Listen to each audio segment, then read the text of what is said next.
नमस्कार बच्चों, आज हम 10वीं कक्षा के नागरिक जा रहे हैं और उसका जो नाम है वो है सत्ता की साझेदारी, शक्तियों का बंटवारा या पावर शेयरिंग।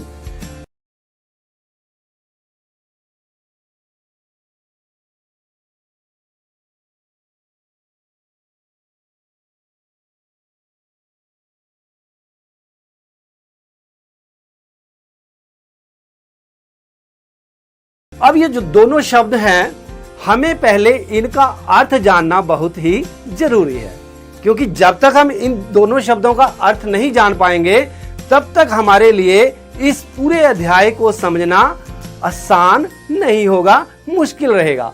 तो आइए पहले हम इन दोनों शब्दों का जो अर्थ है उसकी हम व्याख्या करते हैं। सत्ता का अर्थ होता है सरकार, यानी एक ऐसी शक्ति जिसके पास शक्तियां, कह सकते हैं ऐसी कोई संस्था जिसके पास शक्तियां हैं और वो अपनी शक्तियों का निर्वाह कर रही है अपने देश को चलाने के लिए। अब दूसरा जो शब्द है वो है साझेदारी। साझेदारी का अर्थ क्या हुआ? मिलजुल करके काम करना। तो यहां पर जो सत्ता की साझेदारी की बात है, तो यहां पर हम बात कर रहे हैं कि जो यहां पर जो सत्ता है, यहां पर जो सरकार है, वो मिलजुल करके काम करती है, पहले की तरह नहीं है। जैसे हम सत्ता की साझेदारी की जब बात करते हैं तो हम लोकतंत्र की बात करते हैं। लोकतंत्र में क्या होता है? लोगों का शासन होता है और सारे के सारे फैसले या निर्णय लिए जाते हैं। अब भारत में क्या है? जो सरकार है उसके 3 अंग हैं, आपको पता ही है। विधायिका है, कार्यपालिका है और न्यायपालिका है। ये सरकार के 3 अंग हैं। अब विधायिका का क्या काम होता है? विधायिका का काम होता है विधान को बनाना। विधान का अर्थ होता है कानून, यानी कानूनों को बनाना। और जो ये कानून बनाए गए उनको लागू करने का जो दायित्व होता है वो कार्यपालिका के पास होता है। और जो कानून बनाए गए क्या वो ठीक ढंग से काम कर रहे हैं या नहीं कर रहे, इसको देखने का जो दायित्व है वो न्यायपालिका के पास होता है। आपको पता ही है कि भारत में जो विधायिका है उसको लोग चुनते हैं। आपको पता है, यहाँ जो संसद है वो देश की सबसे बड़ी संस्था है जो कानून बनाती है, और उसके 2 सदन हैं, राज्यसभा और लोकसभा। अब जो लोकसभा है उसको लोग चुनते हैं और वो बाद में कानून बनाती है और वही विधायिका बनती है। अब यही लोकसभा अपने में से क्या करती है? कुछ लोगों को चुनती है, देश के प्रधानमंत्री और अन्य मंत्रियों को चुनती है और देश के राष्ट्रपति को चुनती है। और वो जो लोग हैं कार्यपालिका का निर्माण करते हैं और वही देश में कानूनों को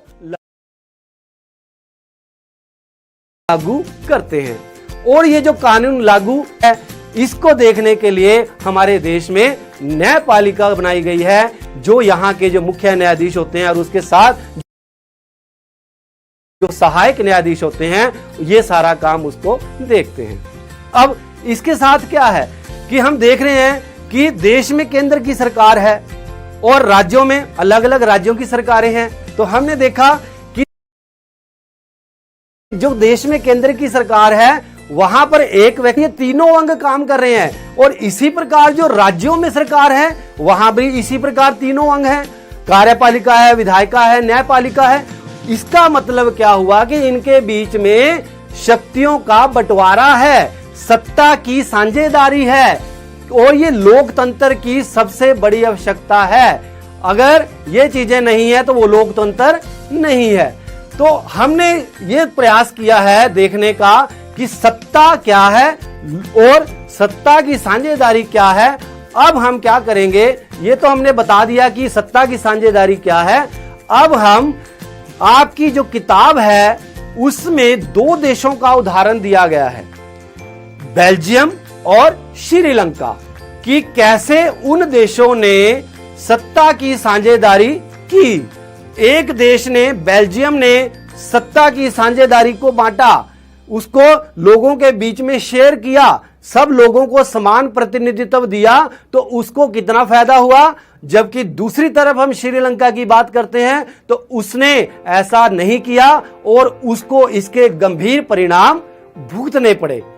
अब आइए हम बेल्जियम की बात करते हैं। अब बेल्जियम क्या है? बेल्जियम छोटा सा देश है जो हरियाणा से, अगर हम भारत के संदर्भ में बात करें, हरियाणा से भी छोटा है और उसकी आबादी 1 करोड़ के आसपास है। अगर हम यूरोप के मानचित्र में देखें तो देख रहे हैं कि इस बेल्जियम के चारों तरफ 4 प्रमुख देश हैं। उत्तर में इसके नीदरलैंड है, इसके पश्चिम और दक्षिण पश्चिम में फ्रांस है, इसके दक्षिण पूर्व में लुक्समबर्ग है और इसके पूर्व में जर्मनी है। और आप देख रहे हैं कि इसका जो हिस्सा है 2 प्रमुख भागों में बंटा हुआ है, उत्तरी और दक्षिण।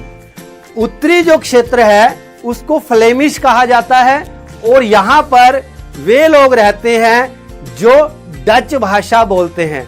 आप देख रहे हैं कि इसके उत्तर में नीदरलैंड है और नीदरलैंड में भी डच भाषा बोली जाती है और ये डच बोलने वाले जो लोग हैं इनकी आबादी 59% है, 59% है। और इसके दक्षिण में जो हिस्सा है उसको वेलोनिया के नाम से जाना जाता है और वहां पर जो लोग हैं वो फ्रांसीसी भाषा बोलते हैं। आप देख सकते हैं कि इसके पश्चिम में और दक्षिण पश्चिम में फ्रांस है, इसीलिए वहां पर फ्रांसीसी ज्यादा बोली जाती है। और ये जो लोग हैं कुल आबादी का 40% है। और इसके दक्षिण पूर्व में थोड़ा सा हिस्सा ऐसा है जहां पर 1% लोग जो हैं वो जर्मन हैं, जर्मन भाषा बोलते हैं। अब ये तो हमने इसकी बात की बेल्जियम के क्षेत्र की कि वहां पर कैसा कौन सा क्षेत्र है और वहां पर जो लोग रहते हैं वो कौन सी भाषा बोलते हैं। अगर हम अब श्रीलंका की तरफ जाएं तो श्रीलंका आपको पता है भारत के सबसे दक्षिण में स्थित जो तमिलनाडु हमारा राज्य है उसके दक्षिण में स्थित है।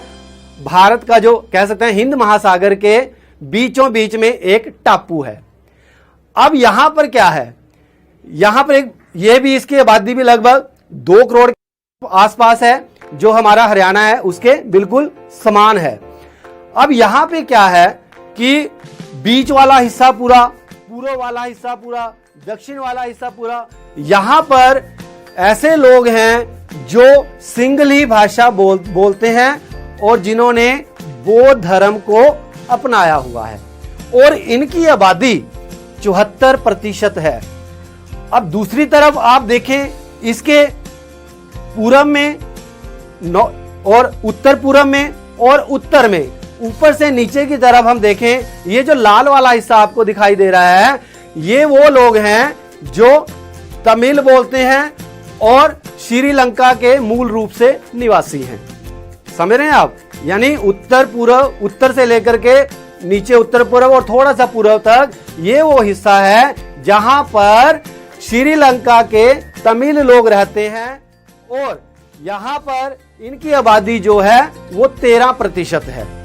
और ये जो हैं हिंदू भी हैं और मुसलमान भी हैं और अपनी अपनी भाषा बोलते हैं। और बीच में आप देख रहे हैं यहाँ पे काले निशान बने हुए हैं बिल्कुल साउथ में और बीच बीच में हल्के हल्के हमें निशान दिखाई दे रहे हैं। ये जो हैं वे भारतीय तमिल हैं, यानी वे लोग हैं भारतीय लेकिन क्या करते हैं वो तमिल बोलते हैं। अब आपके दिमाग में एक प्रश्न आ रहा होगा कि भारतीय तमिल लोग यहाँ कैसे आ गए? श्रीलंका में तो तमिल ठीक है हमने कह दिया, लेकिन भारतीय तमिल कैसे आ गए? तो आपको पता होगा कि जैसे अंग्रेजों ने भारत के ऊपर राज किया हुआ था उसी प्रकार श्रीलंका के ऊपर भी राज किया हुआ था और भी कई देशों पर उन्होंने अपना अधिकार किया हुआ था। अब वो क्या करते थे इस अपने औपनिवेशिक शासन के दौरान, वो क्या करते थे कि जब भी उन्हें कहीं ऐसे लगता था कि किसी क्षेत्र में हमें चाय बगानों के लिए या रबड़ बगानों के लिए मजदूरों की आवश्यकता होती थी तो वो भारत से दूसरे देशों में लेकर के चले जाते थे। तो यहां पर भी ऐसा हुआ। उन्होंने क्या किया भारत से इस श्रीलंका के अंदर अपने चाय बागानों में, रबड़ बागानों में काम करने के लिए उनको यहां पर वो लेकर के आए। और इनकी जो आबादी थी यहां पर इस समय 5% के आसपास है। यानी जो कुल तमिल संख्या है, अगर हम बात करें, वो 18% है श्रीलंका के अंदर, जिसमें से 13 जो हैं वो श्रीलंका के मूल निवासी हैं और जो 5% हैं वो भारतीय तमिल हैं, और ये हिंदू और मुसलमान दोनों ही हैं। और अगर हम और एक संख्या बात करें, यहां पर जो ईसाई हैं वो भी यहां पर 7% हैं, और ये ईसाई सिंगली भी बोलते हैं और तमिल भी बोलते हैं। अब आप मोटे तौर पर समझ गए कि 74% आबादी यहां पर वो है जो सिंगली बोलते हैं और बौद्ध धर्म को अपनाए हुए है, जबकि 18% जो तमिल हैं, जिनमें 13% श्रीलंकाई मूल के निवासी तमिल हैं, और जो 5% हैं वो भारतीय तमिल हैं, और ये अपने अपने कह सकते हैं हिंदू मुस्लिम जो धर्म है उसको अपनाए हुए हैं और उसका संरक्षण करने का प्रयास कर रहे हैं। और 7% ईसाई हैं जो यहां पर तमिल और सिंगली दोनों भाषाओं को ही बोलते हैं। अब यहां पे ये तो हमने दोनों देशों की स्थिति को समझ लिया। अब हम वापस बेल्जियम की तरफ चलते हैं।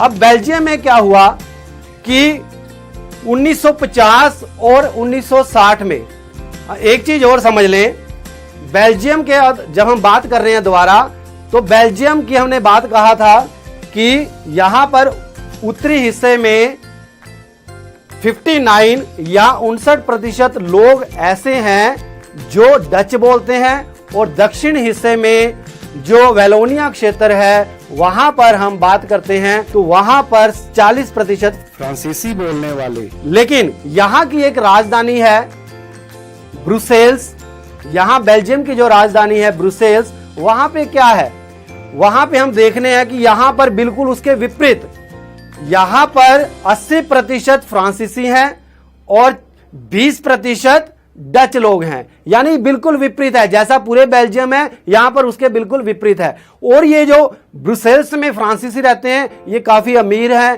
काफी समृद्ध हैं, जबकि जो डच लोग हैं वो इतने समृद्ध नहीं हैं। तो इसी बात को क्योंकि दोनों के बीच में कुछ ना कुछ तो गड़बड़ है, चाहे वो आबादी को लेकर के है तो ऐसी और समृद्धता को लेकर के है, तो हम देख रहे हैं कि इन दोनों देशों के, इन दोनों भाषाई वर्गों के बीच में 1950 और 1960 के बीच में काफी तनाव पैदा हुआ। तो इस स्थिति से निपटने के लिए कि हमारा देश ठीक ढंग से काम करता रहे, ठीक ढंग से विकास करता रहे, तो उन्होंने अपने संविधान में 1970 और 1993 जो संविधान संशोधन किए उसमें एक बहुत बड़ा फेरबदल किया। वो फेरबदल क्या था, उन्होंने अपनी जो सरकार बनाई, एक केंद्रीय सरकार बनाई, उसमें उन्होंने क्या किया कि जितने भी फ्रांसीसी मंत्री नियुक्त किए और उतने ही डच भाषा बोलने वाले लोगों को मंत्री बनाया। यानी उदाहरण के लिए अगर हम कहें कि जो उन्होंने केंद्रीय सरकार बनाई, पूरे देश वाली सरकार बनाई, उसमें उन्होंने 20 फ्रांसीसी मंत्रियों को लिया और 20 ही डच भाषा बोलने वाले मंत्रियों को या लोगों को मंत्री बनाया।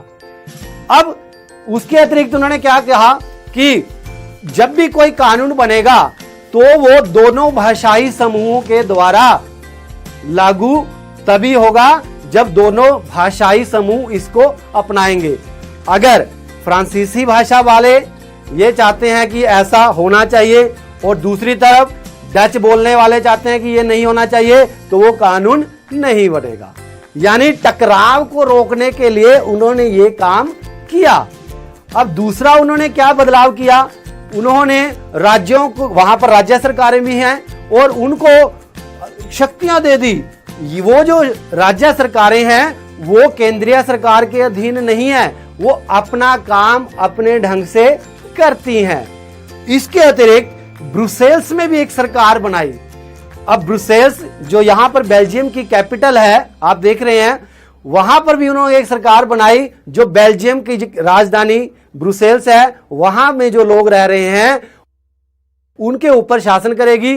और उन्होंने क्या किया, वहां पर भी बराबर संख्या रखी मंत्रियों की, या जो भी कार्यकारी अधिकारी थे उनकी संख्या बराबर रखी। ऐसा नहीं था कि वहां पर कि ब्रुसेल्स में 80% जो लोग हैं फ्रांसीसी हैं तो उनको ज्यादा दिया जाए हिस्सा, और 20% डच लोग हैं तो उनको हिस्सा कम दिया जाए।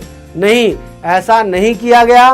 वो ऐसा इसलिए करने के लिए तैयार हो गए या मानने के लिए फ्रांसीसी इसलिए तैयार हो गए क्योंकि पूरे ब्राजील की सरकार जो बनी थी उसमें फ्रांसीसियों की संख्या कम होने के बावजूद भी उन्हें बराबर का प्रतिनिधित्व दिया गया था। इसी बात को ध्यान में रख करके ही ब्रुसेल्स में जो सरकार बनी वहां पर भी डच और फ्रांसीसी लोगों का जो प्रतिनिधित्व था वो भी बराबर का ही रखा गया।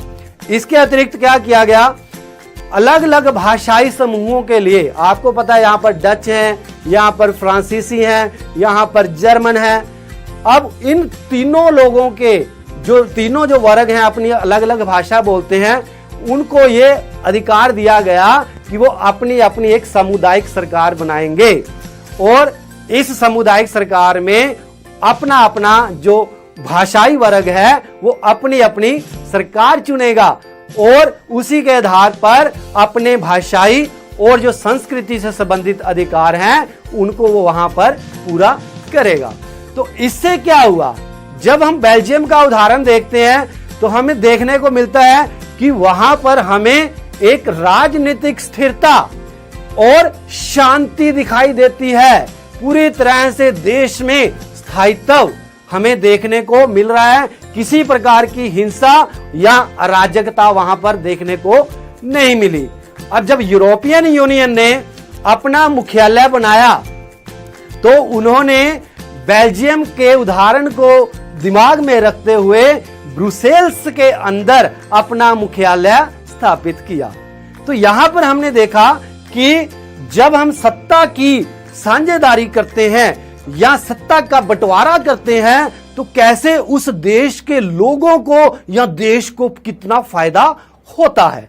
जबकि हम अब श्रीलंका की बात करेंगे, वहां पर क्या हुआ। हम पहले बात कर चुके हैं कि श्रीलंका में 74% लोग सिंगली हैं जो बौद्ध भाषा बोलते हैं। 1948 में श्रीलंका आजाद हुआ। आपको पता है कि भारत 1947 में आजाद हुआ था और उसके एक वर्ष के बाद अंग्रेजों ने श्रीलंका को भी आजाद कर दिया। अब यहां पर क्या हुआ, सिंगली लोगों को यह लगा, इन बौद्ध लोगों को यह लगा कि हमारी आबादी जो है वो 74% है और हम बहुसंख्यक हैं और हम अपने ढंग से अपना काम कर सकते हैं। 1956 में श्रीलंका के अंदर एक एक्ट बना, एक कह सकते हैं अधिनियम बना, जिसके तहत 3 प्रकार के प्रमुख काम किए गए। क्या, पहली बात तो यह की गई कि जो सिंगली भाषा थी उसको आधिकारिक भाषा घोषित कर दिया गया और दूसरा काम यह किया गया कि जो भी विश्वविद्यालय थे या जो सरकारी संस्थान थे वहां पर सिंगली भाषा बोलने वालों को ज्यादा प्रेफरेंस या अधिमान दिया गया। और तीसरा काम क्या किया गया, जो बौद्ध धर्म था उसको ज्यादा संरक्षण दिया गया। यानी श्रीलंका के लोगों ने अपनी जो सिंगली लोग थे अपनी संख्या अधिक होने के कारण 3 ऐसे बदलाव किए जिससे जो वहां पर रहने वाले तमिल लोग थे उनको बहुत बड़ी समस्याओं से जूझना पड़ा। क्या हुआ, उन्होंने कहा कि जिस प्रकार सिंगली भाषा को आपने यहां पर आधिकारिक भाषा घोषित किया है तो हम तमिल जो यहां पर 18% हैं हमें भी कुछ ना कुछ दीजिए, हमारे अधिकारों की भी बात कीजिए। लेकिन और इसके साथ उन्होंने ये भी कहा कि हमें भी जो शैक्षणिक संस्थान है या विश्वविद्यालय हैं या नौकरियां हैं वहां पर हमें भी थोड़ा अधिमान देने का प्रयास करें। लेकिन बहुसंख्यक होने की वजह से इन सिंगली बौद्धों ने उनकी बात को नकार दिया और उनको किसी भी प्रकार का अधिकार देने से मना कर दिया।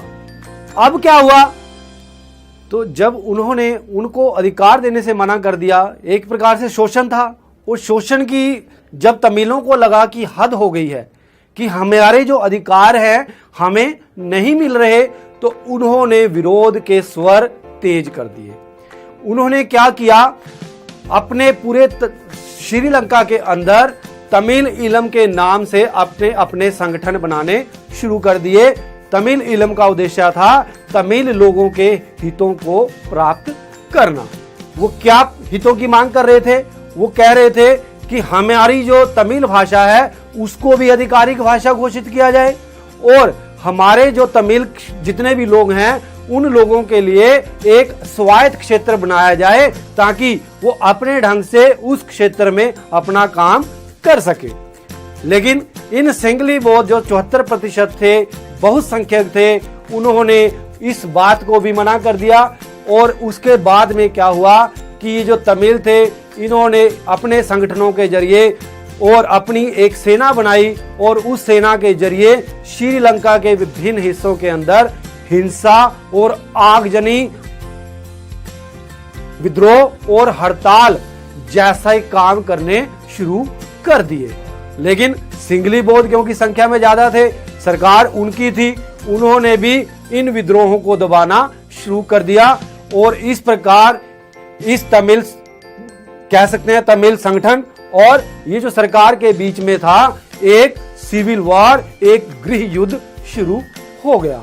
और ये तो श्रीलंका जो भारत में आगे था विभिन्न प्रकार के विकास कार्यों में, इन चक्रों के चलते हुए वो पीछे रहे। और ये 2009 तक ये स्थिति चलती रही। 2009 में जाकर के वहां पर गृह युद्ध समाप्त हुआ। तो इस प्रकार हम देखते हैं कि इस श्रीलंका ने या सिंगली बौद्धों ने अगर तमिल लोगों के साथ सत्ता की साझेदारी की होती, सत्ता का बंटवारा किया होता, तो वहां पर बेल्जियम जैसी स्थिति होती, शांति होती, पीसफुल होता, स्थायित्व होता, हर प्रकार से वहां पर लोग खुश होते। लेकिन क्योंकि सत्ता का बंटवारा नहीं किया गया विभिन्न वर्गों के बीच में, और उसके चलते क्या हुआ, श्रीलंका की स्थिति से आपको हमने अवगत कराया, वहां पर ऐसे हालात पैदा हो गए। अब हम ये देखने का प्रयास करेंगे कि जो सत्ता की साझेदारी है उसके कई रूप होते हैं। इनको हमने 4 प्रमुख भागों में बांटा है। पहला जो इसका रूप है वो है शासन के अंगों के बीच में साझेदारी। शासन के अंगों के बीच में साझेदारी या सत्ता का बंटवारा।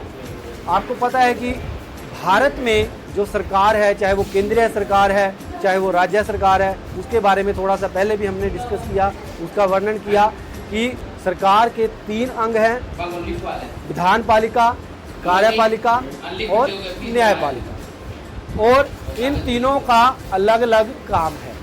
विधान पालिका का काम है कानूनों को बनाना, कार्यपालिका का काम है कानूनों को लागू करना, और न्यायपालिका का काम ये है कि जो कानून बनाए गए हैं वो सही ढंग से काम कर रहे हैं या नहीं। और इनको काम जो है अलग अलग बेशक दिया गया है, लेकिन ये जो तीनों अंग हैं ये एक दूसरे के ऊपर नियंत्रण और संतुलन की नीति बनाए रखते हैं।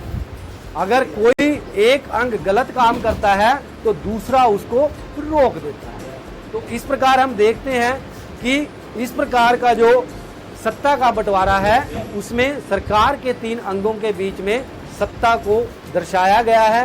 और इस प्रकार का जो सत्ता का बंटवारा होता है उसको क्षैतिज बंटवारे के नाम से जाना जाता है।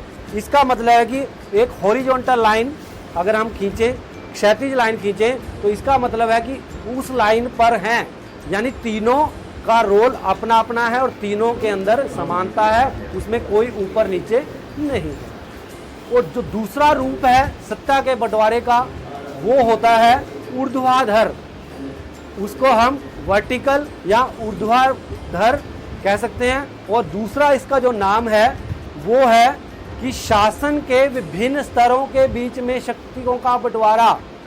पहले हमने बात की थी सरकार के अंगों के बीच में, अब यहाँ शासन के अंगों के बीच में, लेकिन अभी हम जो बात कर रहे हैं वो सरकार जो है वो विभिन्न स्तरों पर शक्तियों का बंटवारा हमें देखने को मिलता है। कैसे? भारत में क्या है कि एक केंद्रीय सरकार है जो पूरे देश के लिए कानून बनाती है। अब भारत के जो केंद्रीय सरकार है वो पूरे देश पर तो कानून बनाती है, लेकिन क्या किया गया, भारत को इकाइयों में बांटा गया है जिसको हम भारत में प्रांतों के नाम से जानते हैं। अब भारत में 28 प्रांत हैं और ये 28 के 28 प्रांतों की अपनी अपनी सरकार है। और यहाँ पर आपको पता ही है कि मुख्यमंत्री होता है, राज्यपाल होता है, जबकि केंद्र सरकार में प्रधानमंत्री, राष्ट्रपति होते हैं, वो पूरे देश के लिए, जबकि जो राज्यों की सरकारें हैं वो अपने अपने राज्य के लिए कानून बनाते हैं। और हर राज्य में स्थानीय सुशासन की भी बात की गई है। यहाँ पर नगर पालिका है, पंचायत समिति है, जिला बोर्ड है, पंचायत है। तो इस प्रकार वो अपने अपने ढंग से अपने अपने क्षेत्र में काम करते हैं, उनको शक्तियाँ दी गई हैं। तो हम देख रहे हैं ऊपर से नीचे, यानी एक प्रकार से वर्टिकल या ऊर्ध्वाधर जो शक्तियों का बंटवारा केंद्र सरकार से पंचायत स्तर तक जो शक्तियों का बंटवारा हमें देखने को मिल रहा है। जो तीसरा रूप होता है वो है विभिन्न सामाजिक समूहों के बीच में भी शक्तियों का बंटवारा किया जाता है। आपको पता है कि भारत में कई भाषाई समूह हैं, कई अल्पसंख्यक समूह हैं और कई ऐसे लोग हैं जिनको काफ़ी समय से अधिकारों से वंचित रखा गया है। उनको मुख्य धारा में लाने के लिए, मेन स्ट्रीम में लाने के लिए के बीच में भी शक्तियों का बंटवारा किया गया है।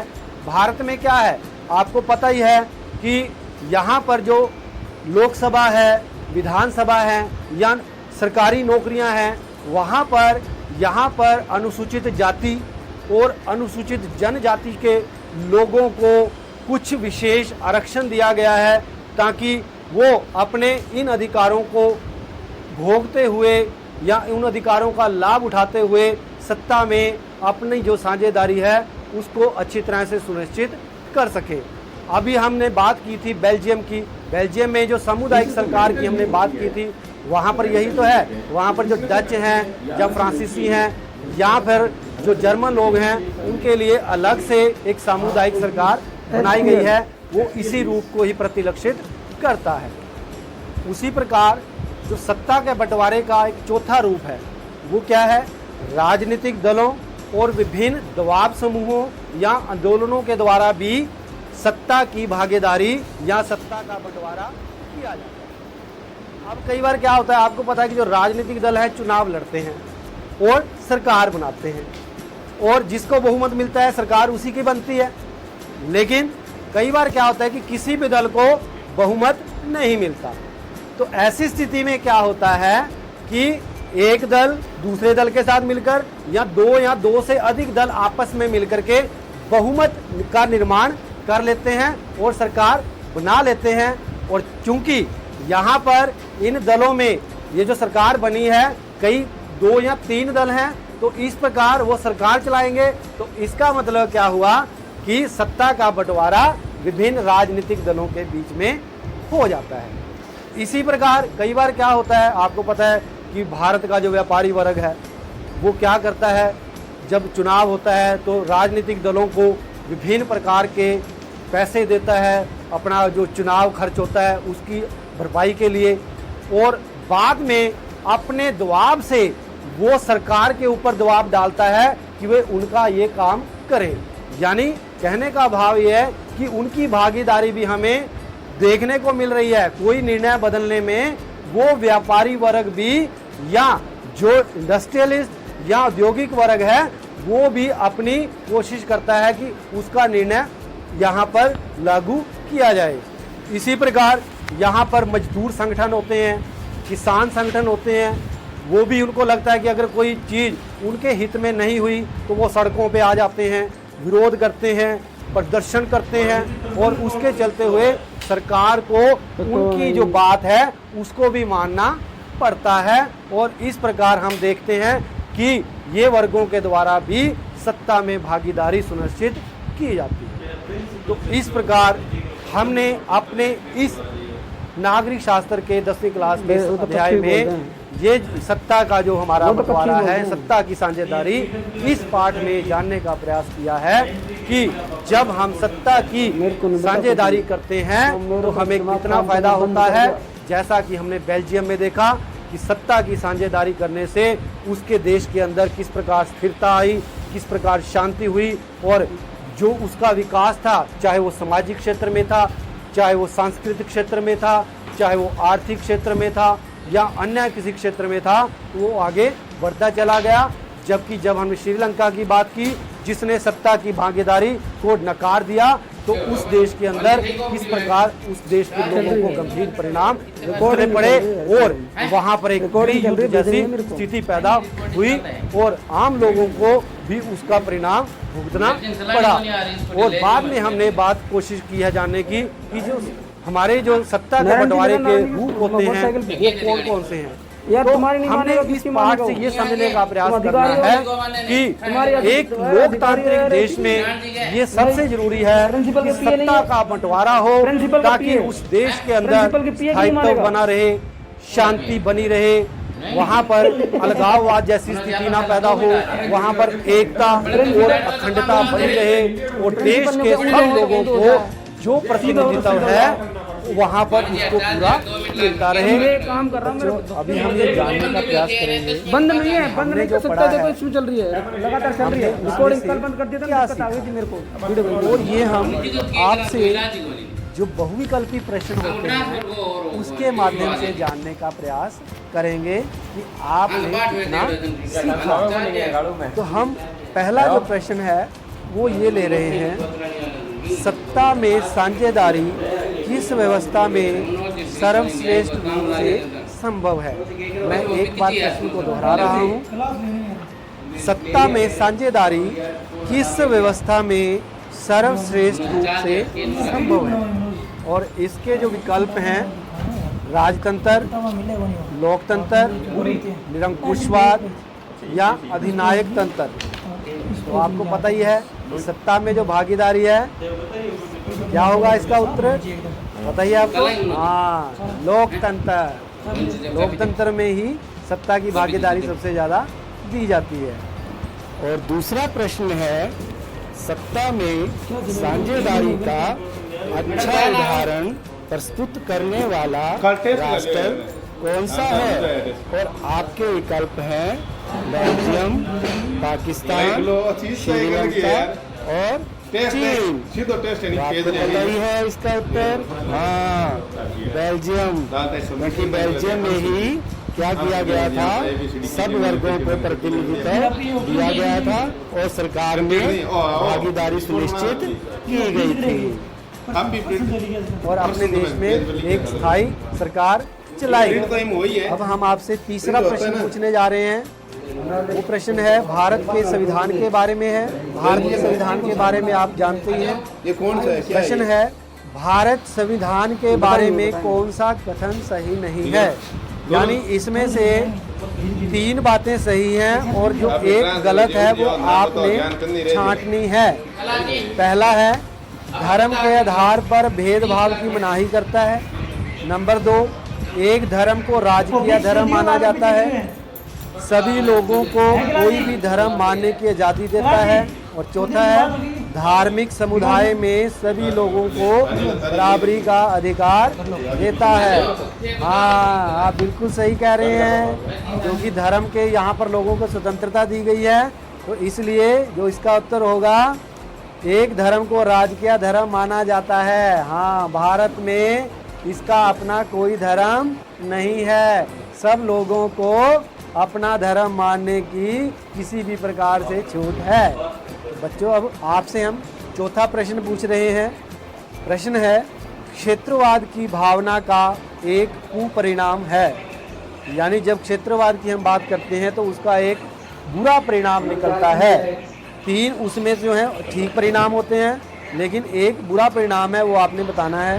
पहला ऑप्शन है राष्ट्रीय एकता, दूसरा है राष्ट्रहित, तीसरा है राष्ट्रीय अखंडता और चौथा है अलगाववाद। तो आपको पता है कि जब क्षेत्रवाद की हम बात करते हैं तो हमारे लिए जो अलगाववाद है वो एक बुरा परिणाम सामने लेकर के आता है। तो हम इसका जो ऑप्शन होगा अलगाववाद मानेंगे। पांचवा प्रश्न है कि श्रीलंका में भेदभाव किस आधार पर रहे। तो हमने अभी देखा श्रीलंका में भेदभाव किया गया, किस प्रकार एक भाषा वाला लोगों ने दूसरी भाषा वाले लोगों के साथ भेदभाव किया। तो आपका आंसर यहाँ पे निकलेगा, पहला ऑप्शन है नस्ल एवं रंग, दूसरा है जाति, तीसरा है भाषा और चौथा है वर्ण। तो हम बात कर रहे हैं तो इसका आंसर क्या होगा, भाषा। अब है छठा प्रश्न, निम्नलिखित में कौन सा सामाजिक विभाजन का तरीका नहीं है। यानी इनमें से एक ऐसा तरीका है जो समाज को नहीं बांटता। तो पहला है क्षेत्रीयवाद की भावना, दूसरा है सरकारी नौकरी, तीसरा है भाषा, चौथा है नस्ल एवं रंग।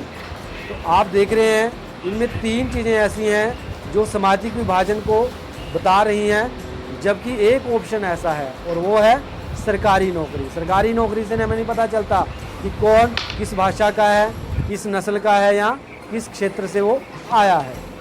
अब है प्रश्न नंबर 7, संविधान का कौन सा अनुच्छेद धर्म, जाति, वंश या स्थान के आधार पर भेदभाव का निषेध करता है। यानी भारत का जो संविधान है वो इन चीज़ों को, चाहे वो धर्म है, चाहे वो जाति है या वंश है या स्थान के आधार पर किसी के साथ भेदभाव नहीं करता। तो आपको पता ही है कि संविधान का जो अनुच्छेद 15 है इन चीज़ों को आधार मान करके किसी के साथ भेदभाव नहीं करता। अब प्रश्न नंबर 8वां है, निम्नलिखित में से कौन सा देश धर्मनिरपेक्ष नहीं है। धर्मनिरपेक्ष देश वह होता है जो किसी धर्म को नहीं मानता है और सब धर्मों का सम्मान करता है। तो आपने यहाँ पे जो ऑप्शन दिए गए हैं उनमें से 3 तो ऐसे हैं जो धर्मनिरपेक्ष हैं, जबकि एक धर्मनिरपेक्ष नहीं है, उसका नाम आपने लेना है। तो ऑप्शन है पाकिस्तान, अमेरिका, भारत, नेपाल। तो आपको दिख ही रहा है कि जो पाकिस्तान है वो धर्मनिरपेक्ष देश नहीं है, वहाँ पर मुस्लिम धर्म की बात की जाती है। फिर है प्रश्न नंबर 9, ब्रुसेल्स में 80% लोग कौन सी भाषा बोलते हैं।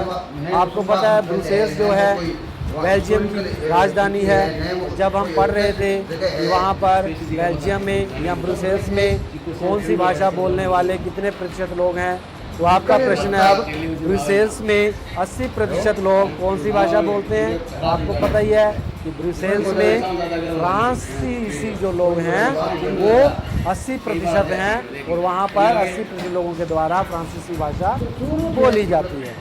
और इसके बाद है हमारे संविधान में कितनी भाषाओं को मान्यता प्राप्त है, ये आपका 10वां प्रश्न है।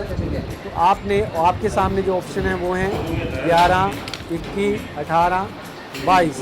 और इन ऑप्शंस में जब हम देखते हैं तो आपको पता है कि जो 22 है वो भाषाएं यहाँ पर भारत के संविधान में का उल्लेख किया गया। अब हम लघु उत्तरी प्रश्न करेंगे। बेल्जियम देश की सीमा किन किन देशों को छूती है। बेल्जियम देश की सीमा नीदरलैंड, फ्रांस, जर्मनी और लुक्समबर्ग देशों को छूती है। प्रश्न नंबर 2, बेल्जियम की कोई एक मुख्य समस्या को लिखें।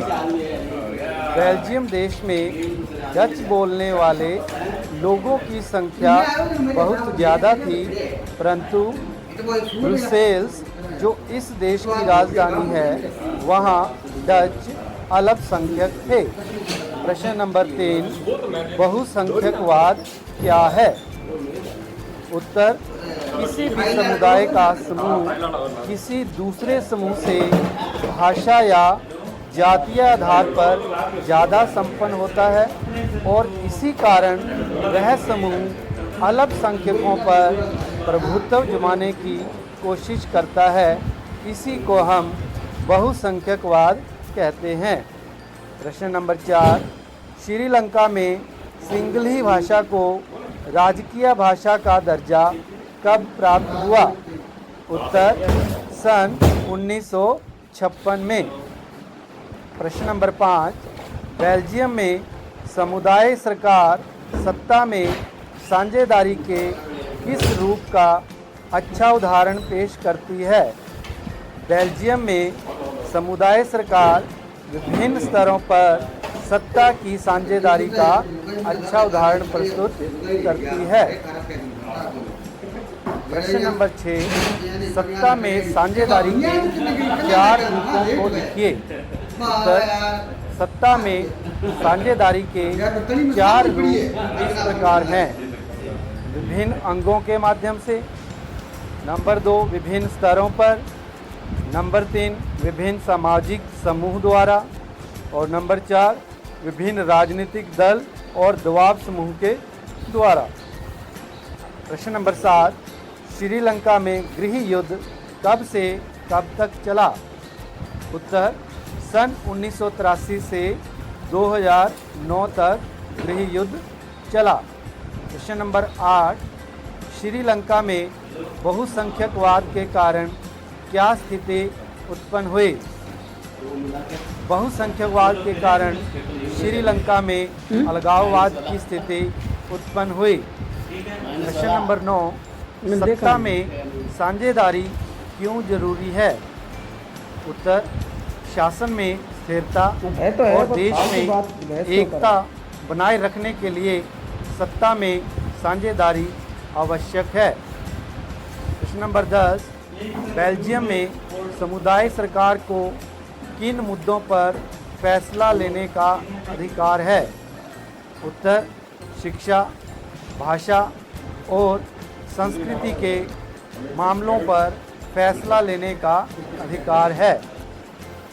अब हम दीर्घ प्रश्न उत्तर करेंगे। प्रश्न नंबर 1, श्रीलंकाई तमिलों के मन में अलगाववाद की भावना क्यों उत्पन्न हुई? या यह प्रश्न इस प्रकार भी पूछा जा सकता है, श्रीलंका में बहुसंख्यकवाद को कैसे बढ़ावा दिया गया? इसका उत्तर हम इस प्रकार से दे सकते हैं। श्रीलंका सन 1948 में स्वतंत्र हुआ। वहाँ सिंगली समुदाय के लोगों की जनसंख्या ज़्यादा होने के कारण उस समुदाय के लोगों ने शासन में अपना प्रभुत्व जमाना चाहा, जिसमें वे सफल भी हुए। शासन मिलने पर राजनीतिक पार्टियों और सरकार ने अपने समुदाय के हित और अपने अपने समुदाय के लोगों को सशक्त बनाने में ध्यान दिया, जिससे श्रीलंकाई तमिलों के मन में अलगाववाद की भावना पैदा हो गई, क्योंकि उन्हें लगने लगा था कि सरकार उनके भाषा और संस्कृति के प्रति असंवेदनशील है।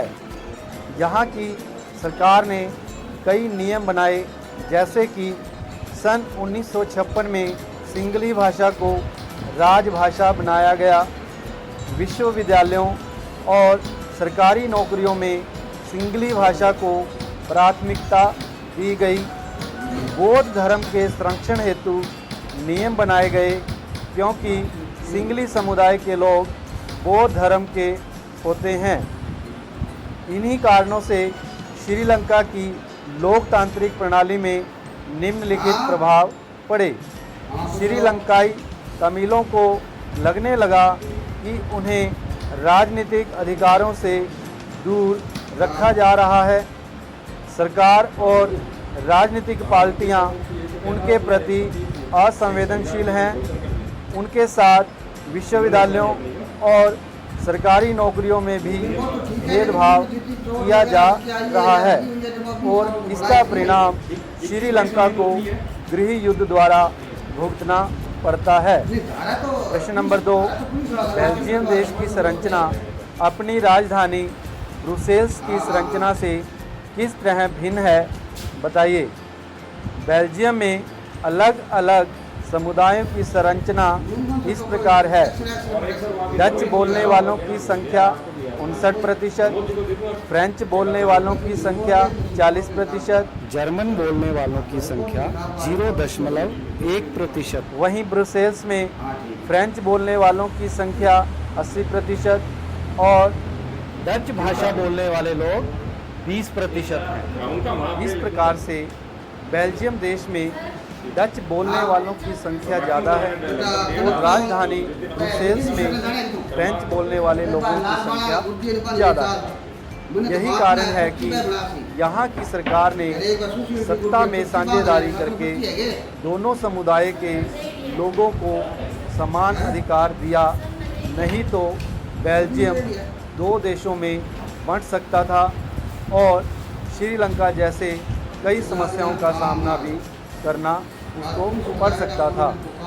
इस प्रकार से बेल्जियम और ब्रुसेल्स की संरचना एक दूसरे से भिन्न है। प्रश्न नंबर 3, सत्ता की साझेदारी द्वारा किन्हीं 4 लाभों का उल्लेख कीजिए। उत्तर, सत्ता की साझेदारी से देश में निम्नलिखित लाभ होते हैं। नंबर 1, कोई भी एक समुदाय अपना प्रभुत्व नहीं जमा सकता है। नंबर 2, देश की एकता सत्ता की साझेदारी से ही मुमकिन है और दूसरे अल्पसंख्यक समुदाय के हितों के बारे में भी सोचा जा सकता है। नंबर 3, भिन्न भिन्न सामाजिक समुदायों को हिस्सा और अधिकार मिलता है। नंबर 4, राजनीतिक प्रणाली में स्थिरता आती है। अब बढ़ते हैं इस पाठ के अंतिम प्रश्न की ओर, जो है सही मिलान कीजिए। इसको का और खा 2 भागों में बांटा गया है। एक तरफ का के ऑप्शन है, दूसरी तरफ खा के ऑप्शन है। पहले हम का के ऑप्शन पढ़ेंगे। इसमें है पहला 1948, दूसरा है 1970 और 1993, फिर है सामुदायिक सरकार, फिर अंत में है सिंगली जाति।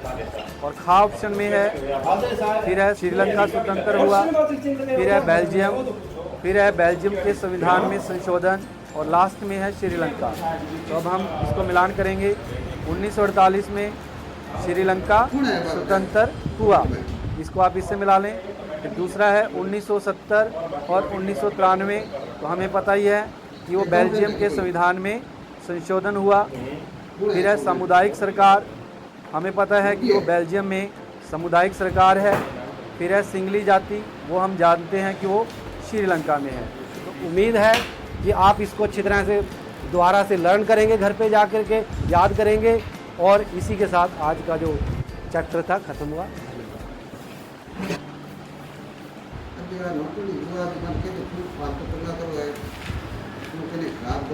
धन्यवाद।